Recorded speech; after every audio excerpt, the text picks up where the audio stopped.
me. So again, to look at patterns, I really am struck by this idea of all of these relationships between theater, and that could be a grand theater or a black box theater. I like theater doubling as presentation. I like conference room doubling as professional development. I like this idea of soft seating, and I would say both teams should really play off each other in terms of adjustable, movable, lockable, and different heights and different textures. And I think in the library, and maybe in some classrooms, you can really push the boundaries, and you can have areas where there are almost enclosed seats, almost like a pod seat. So a kid can nestle in like an egg, like Mork and Mindy, if you can imagine back in the day. I think you can look at benches. I think you can look at different sort of heights of perches and almost stadium seating, some permanent, some not. There's a wonderful school in Minneapolis. What's it called? Oh, God. It's attached to the Colin Powell Youth Center. It might be in St. Paul. It's a Jesuit high school attached to the Colin Powell Youth Center in St. Paul. Cristo Rey. Do you know Cristo Rey? Do you know that school? I think it's in St. Paul. It's either Minneapolis or St. Paul. If you haven't seen Minneapolis. Minneapolis, okay. I would definitely take a look at it because they did something there where instead of building permanent theater seats, they made them carpeted risers where individual chairs could be set on a riser and taken down.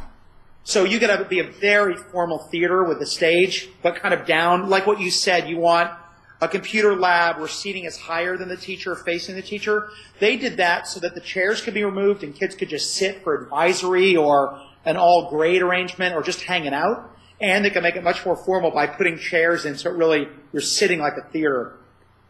And you could have half of it be formal and half of it be informal. So I would go look at Cristo Rey. I think you'll find, and that was designed by Fielding Nair International, by the way, so it's all of a kind. And they use that marketplace idea where the atrium is a long, it's horizontal in configuration, but a long, windy space that kind of ebbs and flows and bumps in and bumps and kind of ebbs and flows in terms of deepness.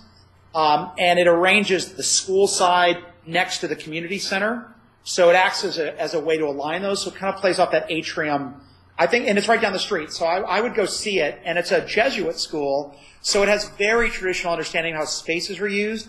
And they wanted a lot of individual classrooms. And then over time they said, no, give us bigger spaces where teachers and kids can use them in different ways. There's a video, if you'll remind me, there's actually an interesting video I can share with you that Randy's interviewed by, I don't remember the big tech company, but they went and visited that space and talked to the founding principal or the principal was there since the rearrangement. I think you guys will find that an interesting school for your consideration. So anyway, those are things that come to mind. I think right now you've got to just be comfortable with bubble drawing, just arrows and circles, not worry about exact lines and exact ruler.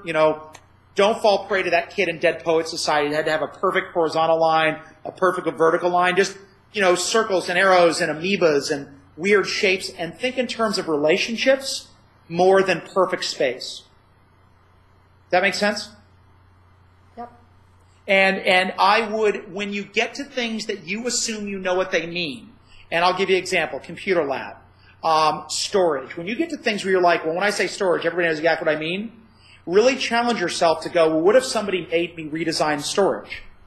Don't think, if you can't get it perfectly, draw a rough circle or a rough block, but then push yourself to go, what do I mean by that? Is it just a wardrobe that closes with tackable surface? Or is it a bookshelf that has seating attached to it? So it's almost like the kid could sit a stair-stepped book arrangement and it has storage in it, but the bookshelf actually is seating. Anything can be redesigned. Anything can be reimagined. So don't fall prey to, we already know what it means, and I'll just go to IKEA and find it. Okay? So whenever you assume something, immediately push yourself to reimagine it. And if you don't get everything up with one solution, that may be the best use of our next hour. So it's 2:24 now here, 1:24 there. Let's meet up in 45 minutes, or an hour. I'll let you decide. What's better? How much time do you all need? And you're not looking for perfection. You're looking for, visual relationships. What do you think, 45 minutes? Do we even need that much? Why don't we shoot for 2 o'clock your time, 3 o'clock, and then I'll come back on, and if you need another 10 minutes, we'll take it.